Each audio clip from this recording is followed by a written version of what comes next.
교수님께서 위기 극복 방안에 대해서 말씀을 해주셨는데 저는 그 연장선상에서 위기 이후에 어떻게 도약할 것이냐, 우리한테 어떤 도약 기회가 있을 것인가, 여기에 대해서 말씀을 좀 드리겠습니다. 그 자료가 있으니까 자료는 나중에 참고하시고 저와 좀 이 페이스 투 페이스로 좀 했으면 좋겠습니다. 지금 우리가 한 2~3% 정도 이제 GDP 성장을 하면 매년 한 40조에서 한 60조 정도 매출이 이제 늘어나는데, 사실 우리가 지난 한 5~6년간 쭉 보면은 거의 매년 한 100조 원대 재정 부채가 증가하고 있지 않습니까? 그렇다면 사실 빚을 내지 않고는 이 사회를 유지하기 어려운 상황이 지금 이미 우리가 와 있다는 거죠. 그래서 도약이라 하면은 이게 뭐 1~2% 성장을 해서 도약이라 할 수 있을까? 이제 이런 생각이 듭니다. 제가 그 아프리카의 그 서부 끝단에 보면은 부르키나파소, 뭐 말리, 시에라리온, 아마 여러분들 중에 처음 듣는 그런 나라들이 있을 텐데, 그 나라들의 출장을 가보니까 거기에 미군 군사 기지가 있었습니다. 그래서 제가 이 기업하는 사람들도 여기 와보면 뭐 돈 될 만한 게 없는 것 같은데 여기 왜 최선진국 미국이 군사 기지를 여기까지 유지를 할까 하고 이제 궁금해서 제가 구글링을 좀 해보니까 미국이 그 아프리카 저 끝단서부터 전 세계에 걸쳐가지고 한 150여 개국에서 800여 개의 군사기지를 운영을 하고 있더라고요. 왜 미국이 그렇게 코스트가 드는 그런 활동을 할까? 결국은 미국이 세계 경제 수도로서 글로벌 집적 효과를 누리고 또 이 달러의 패권을 유지하기 위해서 미국식 세계 경영을 하는 거다. 이렇게 이제 저는 봤습니다. 그 다음에 이제 영국이 이제 한 6,700만 정도 되지 않습니까? 이 영국이 요 인구로 지금 한 거의 이제 G5 경제 규모를 가지고 있습니다. 지금 이제 인도가 조금 추월을 하고 있지만, 그러면 영국도 그 6,700만이 기본 베이스가 아니고 식민지 시대에 연관이 되어 있는 영연방 그 25개 국가에, 이제 56개 국가에 25억 명 인구가 사실 기본 이제 그 경제의 토대가 이제 되는 거죠. 그 다음 우리가 이제 옆에 보면 그 싱가포르 작은 섬나라가 하나 있는데, 저 나라가 무슨 자동차를 만드는 것도 아니고 반도체를 생산하는 것도 아니고 무슨 대단한 첨단 기술을 가진 것도 아닌데 어떻게 6만 불, 7만 불대 인당 GDP를 할 수 있을까? 이제 이런 생각을 해보면 지금 대한민국이 위기를 딛고 다시 G7, G5, 우리가 이제 G5가 된다면 한 인당 GDP 7만 불이고 G7이 된다면 한 이제 5만 불 정도, 지금 우리가 한 3만 5천 불 되지 않습니까? 그렇게 도약을 한다면 세계를 경영하지 않고는, 즉 글로벌한 집적 효과를 끌어들이지 않고는 사실 불가능한 명제다. 이렇게 이제 되는 거죠. 그렇다면 지금 21세기의 대한민국이 무슨 군사 기지나 또는 식민지로 우리가 세계를 경영할 수도 없는 거고, 그럼 도대체 대한민국이 세계를 경영할 수 있는 툴이 뭐냐? 저는 그게 바로 상대국과 상생형 경제 공동체 기지를 글로벌하게 형성하는 거라고 봅니다. 제가 오늘 말씀드릴 내용은 그럼 어떻게 우리가 이 글로벌하게 상생형 경제 공동체 기지를 건설할 것인가? 요거를 제가 이제 좀 말씀을 드리려고 합니다. 근데 그래서 이제 요걸 보면 지금 현재 이 최근 국제 정세가 돌아가는 거를 보는 시각들이 한 3가지로 정의가 됩니다. 탈세계화다. 그 다음에 미중 갈등으로 인한 패권 전쟁의 신냉전이다. 그 다음에 글로벌 경기가 아주 침체되어 있다. 이 3가지가 이제 키워드인데, 이게 이 주류 시각들이 모두 다 우리의 시선을 위기로 향하게 합니다. 근데 제가 볼 때 그 이면을 들여다보면 완전히 새로운 기회가 있다는 거죠. 예를 들면 탈세계화가 이게 정말 세계화의 퇴보냐? 지금 여러분들 유럽으로 미국으로 300여만 명의 난민이 발생하고 있습니다. 지금 저 세계 공장 중국이 전 세계 탄소 배출량의 30%를 차지하고 있습니다. 이게 뭘 얘기하겠습니까? 세계화가 진보되고 있다. 더 진화되고 있다. 즉 국제사회의 양극화를 해소하고자 하는 균형 발전. 그 다음에 또 특정 지역, 주로 동북아 쪽이죠. 집중 편중되어 있는 글로벌 생산 기지를 지구촌 골고루 분산을 해서 대양을 넘나드는 물류를 최소화하고 또 시장 가까이, 원자재 가까이 공장을 분산 배치하려는 그런 움직임, 즉 지구촌을 질적 성장으로 이끄는 세계화의 진보다. 그러면 이 세계화 2.0을 전 세계 어느 나라가 리드할 수 있겠느냐? 이런 질문이 이제 던져지는 겁니다. 그 다음에 두 번째, 신냉전도 미중 갈등의 패권 전쟁으로 보면 어느 편에 우리가 누가 패권을 잡지? 굉장히 우리가 이제 불안한 거죠. 그럼 우리의 자세는 기본적으로 수동적으로 눈치 보기에 급급할 수밖에 없습니다. 그런데 사실 미중 갈등도 내부를 들여다보면 다 두 나라 모두 자기 내부의 문제를 해결하는 과정에서 자국주의적 이해 충돌 때문에 생겨나는 거라고 보는 거죠. 미국은 러스트벨트 중산층 그 일자리 중국에 뺏겠다고 보는 거 아닙니까? 그걸 어떻게 그걸 복원할 거냐. 또 너무 이 저가의 공산품이라든지 전략품에 대해서 중국에 대한 의존도가 과다하다 보니까 이게 경제 안보로까지 비화가 되는 겁니다. 또 중국은 중국대로 저 14억 거대한 인구를 정치 체제를 안정시키면서 지속적으로 발전을 시켜야 되는데, 그렇다면 경제적 독립이 굉장히 필수적인 요소가 된다는 거죠. 그래서 우리가 중국과 이제 그런 이제 갈등 관계를 보면은 그 중국의 내부 문제, 그 이제 미중 갈등의 내부 문제를 들여다보면은 우리가 눈치 보기가 아니라 더 능동적이고 또 서로 미중 간 상생적인 협업 공간을 더 확충할 수 있는 여지가 생기는 거 아니겠습니까? 그 다음에 이제 글로벌 경기 침체라는 것도 결국 상품 시장의, 즉 기존의 상품 시장의 침체인 것이지, 우리가 네옴시티라든지 인도네시아 신수도라든지 저 미국의 바이 아메리칸 부품 조달 시장이라든지 700조 원 정도 되는 그런 거대한 개발 아젠다 시장으로 눈을 돌리면 성장 기회는 무궁무진하다고 볼 수 있는 거죠. 그렇다면 이런 글로벌 무역 질서 및 GVC 재편에서 대한민국이 상품 제조 수출국으로서는 입지가 축소될 수밖에 없습니다.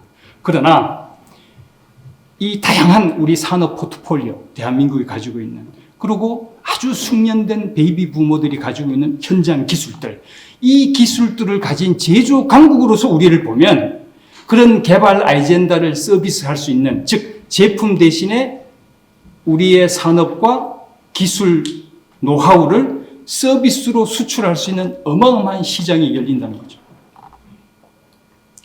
그러면 이런 기회 요인들을 우리가 염두에 두고 이 기회는 결국은 우리가 아까 말씀드린 세계 경제 공동체 기지를 조성할 수 있는 절호의 찬스가 지금 우리한테 와 있다. 이런 겁니다. 그럼 이런 절호의 기회를 우리가 이제 현실화하기 위한 세 가지 툴을 제가 이제 오늘 말씀을 드리려고 합니다. 그 경제 공동체를 조성하는데 시드가 되는 게 한국형 투자. 그 다음에 또 그 한국형 투자를 베이스로 해서 한국형 산업단지를 글로벌하게 우리가 어떻게 조성을 하고, 또 그 산업단지를 기반으로 해서 거대한 그 배후에 이 배후 도시를 형성해서 결국 그게 이제 한국형 경제 특구가 되는, 이게 이제 경제 공동체, 상생형 경제 공동체가 되는 이제 이런 그림인데, 먼저 한국형 투자입니다. 지금 우리나라에 보면 매년 한 2,000개에서 한 3,000개 정도가 과거 한 7년 정도 타임으로 보면은 우리 기업들이 해외로 나갑니다. 그리고 이 기업들이 전 세계에 작년에만 해도 한 800억 불, 우리나라 돈을 한 100조 원 정도를 이제 세계에 투자를 이제 하고 있습니다. 특히 이제 미국을 보면 미국에 지금 뭐 삼성, LG, SK, 롯데, 한화 뭐 웬만한 우리나라 대기업들은 아주 대미 투자 러시를 이루고 있지 않습니까? 근데 우리가 지금 이 기업들이 IRA의 그 소위 보조금 혜택을 받는 것만 보지 말고 우리가 어떤 러스트벨트 한 지역에 그 기업들의 투자를 집중을 시켜가지고 소위 지금 투자하는 게 BBC 아닙니까? 반도체, 바이오, 뭐 이런 그 첨단 이제 배터리 이런 첨단 제품들인데 그 러스트벨트의 한 도시를 소위 BBC 첨단 산업 도시로 우리가 바꿀 수가 있는 거죠. 거기에다가 우리 나라가 가지고 있는 이 앞선 통신 인프라를 투입을 해서 그 도시 자체를 재생시켜주면 인구 유입 효과가 일어날 거 아니겠습니까? 그러면 거기에 따른 어떤 그 개발 이익만 가지고도 장기적으로 우리가 투자를 회수할 수 있는 그런 여건이 되는 거죠. 예를 들면 미국의 여러분들 피츠버그나 디트로이트 같은 데를 가보면은 이 공실화된 빌딩과 부지가 널려 있습니다. 그걸 아주 저렴하게 우리가 인수를 해서 주 정부하고 내고를 해가지고 세금 면제라든지 이런 이제 혜택을 우리가 받아서 기업과 인력을 우리가 유치를 하게 되면은 부동산과 지가 상승만으로도 투자 해소를 충분히 할 수 있습니다. 지금 우리가 미국에 진출하고 있는 우리 제조 기업들의 그 투자 내용을 가만히 들여다보면은 지금 당장은 보조금이 돼서 그게 도움이 될 것 같지만 사실 모든 업체가 미국 내에 들어온 업체가 다 보조금을 받아버리면 그다음부터는 컴피티션이 똑같은 연장선상이 되거든요. 그럼 미국의 저 높은 운영 코스트를 가지고 그걸 감안을 한다면은 미국에서 공장을 운영해가지고 공장 운영으로 투자 해소를 한다? 제가 볼 때는 굉장히 어려운 겁니다. 저게. 예. 그런 게 이제 하나가 있고. 그래서 이제 지금 그러면 우리가 뭐 개발 이익만 회수하는 것이 아니라 우리가 그렇게 집중해서 한 도시에 투자를 하게 되면 그게 대한민국의 거점 도시가 될 수가 있는 거죠. 그렇다면은 그 거점 도시는 대한민국의 일반 국민들 또 아주 영세한 중소기업도 미국으로 세계의 경제 수도 미국으로 진출할 수 있는 교두보가 된다는 겁니다. 사실 지금 조지아주에 보면은 우리나라 기업들이 한 120개 정도가 진출해 있는데 단일 국가로는 조지아주 최대 투자국이 대한민국입니다. 지금 한국 기업 때문에 저 조지아주가 어떤 데입니까? 저 미국의 남부의 모카바 지대 아닙니까? 그 모카바 지대가 첨단 산업의 허브로 지금 바뀌고 있는 거라는 거죠.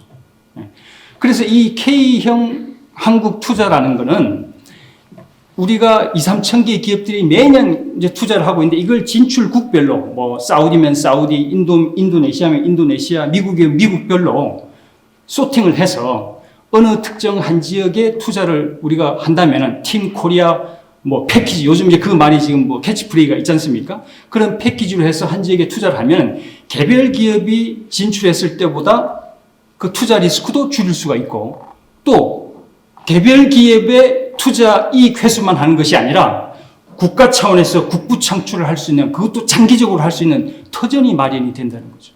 그거 하나 있고 그 다음에 두 번째 이제 한국현 산단을 보면 지금 우리가 그 시와 기계 유통단지에 가보면 그 구인난, 일감난으로 인해 가지고 폐업을 한 영세 중소기업들의 중고기계가 엄청나게 많이 나와 있습니다. 근데 이게 구매자가 없다 보니까 전부 지금 고철로 지금 근수로 지금 팔려나가고 있는 상황이라는 거죠.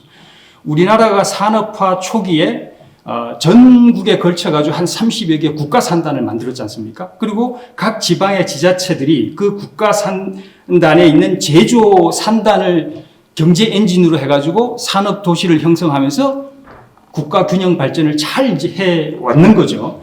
그러다가 그 이제 경쟁력이 이제 임계점에 도달해가지고 후발국한으로 이제 제조 경쟁력이 넘어가면서 지금 그 중소기업들이 각 지방의 제조산단에 발이 묶여 있는데 이 발이 묶여 있는 중소기업이 바로 지금 지방 경제 침체의 원흉은 좀 어폐가 있습니다만 근본 원인이 되고 있다 이런 겁니다. 그렇다면 국가산단 1.0이 대한민국을 산업화시키기 위한 거였다면 지금 이제 국가산단 2.0은 K 국가산단을 전 세계에다가 30여 개 조성을 해서 글로벌 균형 발전도 대한민국이 주도할 수 있고 또 발이 묶여 있는 중소기업의 잉여 설비와 잉여 인력들도 나갈 수 있는 출구도 마련해주고 이런 서로 윈윈형 이 모델이 될 수 있는 거죠. 그렇다면은 우리 중소기업들이 잉여 설비를 가지고 해외에 나가서 일감이 창출이 되면 대한민국 지방에 있는 제조산단은 연구산단으로 탈바꿈할 수 있는 그런 거대한 이 소위 국토개발이 국토재생 2단계로 우리가 넘어갈 수가 있다. 이렇게 이제 보는 겁니다. 그래서 이런 한국형 산단은 단순히 한 개 기업만 우리가 밖으로 빼내는 그 차원을 떠나서 지금 우리 국민이 기피하는 업종들이 있지 않습니까? 그게 뭡니까? 3D 업종, 뿌리산업, 중화학. 지금 조선 뭐 수주받아도 사람이 안 가지 않습니까? 이걸 언제까지 대한민국이 끌어안고 있어야 됩니까? 그래서 이런 특히 이제 중화학 중에서도 수출 설비들, 우리나라 설비 중에 70%가 수출 설비인데 이 수출 설비들을 이제는 글로벌로 재배치할 수 있는 그런 기본 토대가 된다. 이렇게 이제 보는 거예요. 그 다음에 이제, 물론 이제 이렇게 글로벌 산단이 글로벌하게 만들어지면 당연히 현지 인도 일자리가 창출되고 또 우리 이제 현장 기술 가진 인력들이 나가야 되니까 멘토 일자리, 우리 국민 일자리도 같이 이제 창출이 되는 그런 구조가 되겠죠. 그 다음에 이제 마지막으로 이 한국형 경제 특구인데 지금 여러분들 그 베트남이 작년에 우리나라 그 무역 수지 흑자 1위국이 됐지 않습니까? 중국을 이제 제치고. 그 왜 이렇게 되느냐? 여러분들 하노이에 가보시면은 뭐 삼성이라 이런 대기업만이 아니라 저 강남의 청담 학원서부터 시작해서 K-뷰티, 뭐 K-패션, K-뭐 푸드, 모든 분야에서 한국 기업들이 지금 아주 선전을 하고 있습니다. 이게 왜 그러겠습니까? 바로 하노이에 한국 기업의 제조 거점이 형성되고 그 제조 거점을 중심으로 배후 도시가 한국 거점화되어 있기 때문이다. 물론 좀 더 아쉬운 면이 있습니다. 그게 참 우리가 진출하기 한 15년 그때 더 이제 기반 베이스를 다졌었더라면 각 개별 기업이 얻는 이익보다도 국가 차원에서 국부를 끌어당길 수 있는 그런 기회가 많았는데 사실 우리가 그걸 놓친 건 이제 있는 거죠. 그래서 이제 우리가 산업단지가 만들어지면 그 산업단지를 중심으로 해가지고 인구 유입이 일어나면서 배후 도시가 생겨나고 그 배후 도시는 가 이제 개발이 되는데 산단이 만들어지면은 그 산단의 경쟁력을 올리기 위해서 주변에 이제 인프라 개발도 해야 되고 또 그 산단에 납품하기 위한 자재 현지화, 현지에서 경쟁력을 얻으려면 자재 현지화가 70%는 돼야 되니까 그럼 그게 이제 우리의 광물 자원 개발이라든지 이런 거와 또 연관을 시킬 수도 있고 결국은 국가 종합 개발로 옮겨가는 거죠. 그렇다면은 이 한 특정 지역에 투자를 집중해서 산단을 중심으로 해서 국가 종합 개발을 한다는 것은 지금 우리 당대의 우리말 그 경제 영토에서만 수익을 창출하는 것이 아니라 우리 후손 세대까지 계속 끊임없는 배후 도시가 계속 이제 발전 단계별로 여러 가지 이제 우리가 앞서 있는 기술들이 들어갈 거 아닙니까? 우리가 신도시 1기가 있고 2기가 있고 3기가 있듯이 끊임없이 대한민국이 제공해 줄 수 있는 기술과 노하우가 있기 때문에 끊임없이 우리의 경제 영토가 될 수 있다는 거죠. 그렇다면 이 배후 도시, 즉 한국형 경제 특구는 그 상대국한테는 자기네들의 경제 허브 도시지만 대한민국 입장에서는 후손 대대로 우리가 같이 발전시켜 나갈 수 있는 성장의 토대가 될 수 있다. 이렇게 이제 보는 겁니다. 그래서 우리가 이제 이런 경제 공동체를 구성을 하게 되면 이게 결국은 대한민국의 경제와 그 상대국 경제 간에 화학적으로 통합이 이제 일어나는 겁니다. 그 서로 쌍방 간에 인력 교류가 생기고 돈의 흐름이 서로 이제 믹스가 이제 되는 현상이라겠죠. 그럼 이런 그 소위 K-산단을 전 세계에 한 30여 개를 형성을 한다.